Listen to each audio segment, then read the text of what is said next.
welcome to #NFL Fantasy Pro, better known as Non-Keeper Football League Flex Auction Noob here. Always start your per reception owners. I am BJ Beemer, and with us this week is the TV host and alpha male Cole Ossal. What's up, Cole?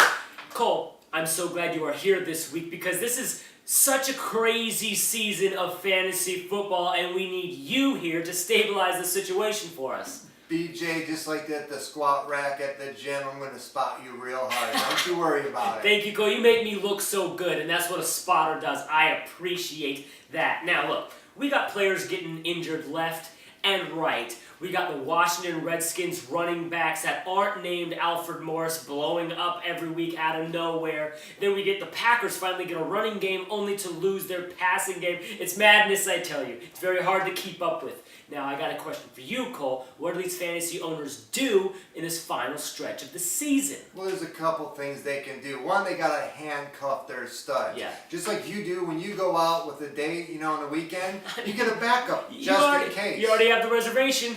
May as well make sure you get there, right? Yeah. Next thing you do is you pick up a running back that has the upside potential, who's a backup. So like, the Toby Gerhardts, the Ben Tates of the world. And the third thing you do is save that waiver wire position. Don't just go blow it just because you got it. Okay, well, I have two questions for you. First question is, what's up with that tie knot, Cole, and why is it so thick? And then the second question is, why are we saving our waiver wire pickups? Tie knot, that's how we do it at ESPN.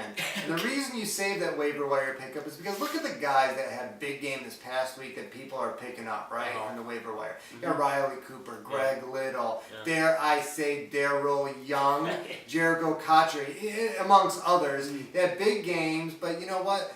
Realistically, they're third, fourth, fifth options. I mean, you don't go out with the fifth option when you have a date coming up, right? I don't want to. I try to stay away from it. Exactly. So these are guys that are not going to be in the game plan every week, so they're not going to help you in the playoff, at least not consistently. I understand those are hard-hitting facts from Mr. Cole Ossal. He always comes so hard. Now, Cole, another question for you, and this is going to really define you as that snake in the grass away from those fantasy experts at NBC or ESPN or Yahoo or yada, yada, yada. Who are your QB, wide receiver, and running back pickups from the free agency? Well, my colossal pickups of the week. Let's start at running back. This is a guy that, he's in a bye week this week, but last week put up 139 and a touchdown. And if he stays healthy, he's going to be the bell cow for the Flying Jets. That's Chris. Don't wash yourself with me, Ivory.